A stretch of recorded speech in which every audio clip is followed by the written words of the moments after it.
All right, Alexander, let's talk about Germany again. And we did a video on Germany a couple days ago, and here we are again talking about the coalition, Scholz and the Greens. And it looks like this coalition is running its course. Thank God, though, I'm worried what comes next. Anyway, what's the situation with Germany? Well, I mean, the coalition, the government, is now in a state of suspended collapse, if I can put it like that. Suspended, because essentially, to all intents and purposes, my impression is that it isn't properly functioning as a government anymore. Every part of it now hates every other part. So the FDP, which is the smallest party, the Liberal Democrats, the Free Democrats, who are one of the old parties of Germany. Anyway, they are now absolutely furious with the Greens.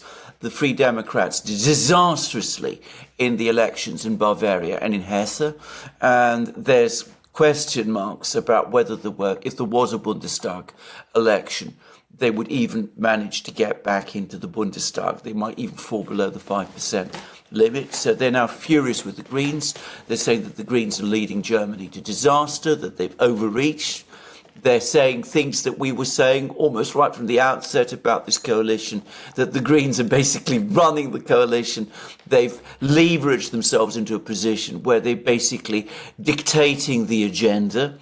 The Greens, of course, are hitting furiously back. They have also lost significant support in Germany, but, they still have a core of support that will follow them. And of course, they're not going to change their policies because the Free Democrats, who they despise, don't like what the Greens now stand for or are doing.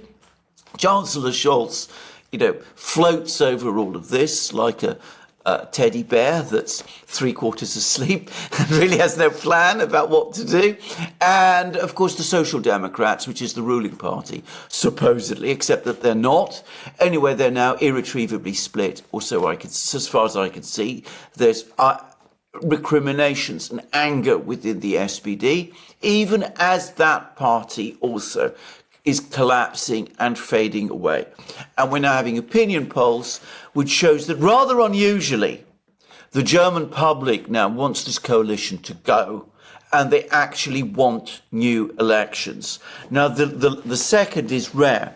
Generally, when there are governmental crises in Germany, what most people in Germany want is not new elections. They want, a new reconstitution of the government, perhaps with different parties. This time, it seems they actually want elections. So that gives you a sense of how profoundly disillusioned and angry with this government they've all become.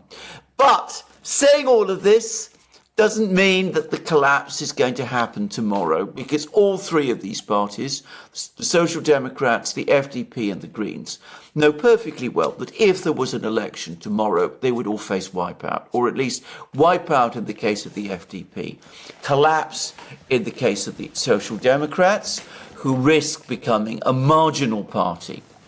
And in the case of the Greens, well, they would be perhaps survive, but in a very reduced form. So none of them wants to see the coalition collapse, but all of them understand that they're now living on borrowed time.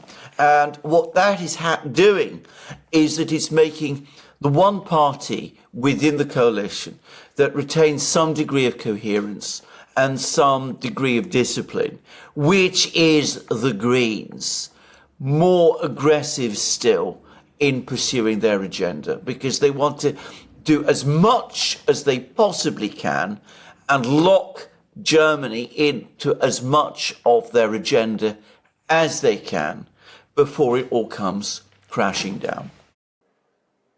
Yeah, they want to deindustrialize Germany as much as possible before it all comes crashing down. Exactly. Yeah, so it sounds like they're delaying the pain. Yes. They're trying to delay the inevitable. Yes. But by delaying, it just gets worse and worse for these parties. Except for the Greens. I imagine the Greens have a steady support. I imagine their support is a pretty steady number. Maybe it fluctuates a little up, maybe it fluctuates a little down. but I imagine it's at a steady level, and it will probably always remain at that level. It's just that the SPD allowed them into the government, and that's where all the damage has been done. These people should be nowhere near levers of power. That should be like a rule. That should be in the constitution of every country in the world. Never let Greens near the levers of power. Yes. Anyway, what do you think of? No, I think that's right. I think that I think that the Greens in the last election got 15%, which, by the way, was less than many people expected. Many people expected that they would emerge. Some even thought they might emerge as the biggest party in Germany, and it didn't happen. And I think there's a ceiling beyond which the Greens can't rise. And of course, many people have never really taken to Baerbock, who would have been the Greens' chancellor if they had formed the government. Just think of that, by the way. But there's also a floor beneath which they won't fall. I'm guessing, 8 to 10%. They're not going to go below that. And that will be enough to keep them in the Bundestag. And because they're quite strong in regional parliaments, they also retain a pretty strong position in the upper house of the German parliament, so the Bundesrat. So they are not facing an existential crisis. The FDP arguably is. I mean, it's survived, it's had a difficult run for quite a long time. I suspect that if it falls out of the Bundestag this time, if it goes below the 5%, it might not come back. And I've said this before, they have fallen below the 5% level in the past, and they have come back. But we're looking at a very different political situation in Germany now. So I think that they are in existential danger. And the SPD are getting weaker with every single passing week, so it seems to me. But that still means that means that within this fracturing coalition, it's the Greens who can look forward with confidence, because they know that even if the coalition collapses, even if they lose ground, they will still be there. So they still have a future before them as a party. And exactly as you said, they want to press forward with their agenda. They're not going to moderate it in any way. They want to press forward with support for Ukraine. They want to make migration into Germany easier. And that is an enormously, politically charged subject. Most Germans want to see immigration into Germany reduced or even stopped. The Greens, on the contrary, want to facilitate it. So they're actually taking steps to do that. They have their own agenda, to replace boilers and all that kind of thing. They want that to happen. They've already managed to get the nuclear power stations all closed. And of course, they want continued support for Ukraine. And Scholz and the Social Democrats don't seem to be in a position to say no. Now, what they could have done, and you're absolutely correct, the big mistake after the elections was that Scholz called them into the government and gave them the key posts. He gave them the foreign ministry and he gave them the economics ministry. Looking back, that was a disastrous mistake. When the Greens were making those kind of demands, a more logical government, one which would have served Germany better, would have been some renewed grand coalition arrangement. The SPD, the Christian Democrats and the Free Democrats together would have made a more stable and coherent government than the one with the Greens. But after the election, after the long years of Merkel's stagnation, that was politically impossible. And that's why we are where we are.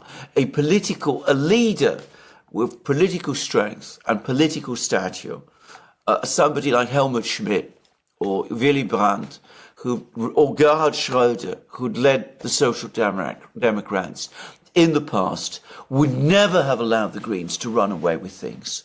But Olaf Scholz was just not up to it. And there isn't anyone else in the SPD who is. Yeah, Olaf Scholz is weak and not very bright. But the final question, the AfD Oh, continues yeah. to rise. It continues to rise, absolutely. And of course, this is now becoming a danger. It's a long-term danger for the CDU, CSU as well, which is, of course, Merkel's party, which in the past was a right-wing party, but which, of course, Merkel shifted significantly to the left so that it became a kind of centrist party with many social democrat features. And of course, as a result, it lost definition. And Friedrich Merz was expected to move it further to the right, but he hasn't really done that. And they're now facing this challenge from the AfD, from the real right, if you like, and potentially that could grow. And this is the thing you see in politics.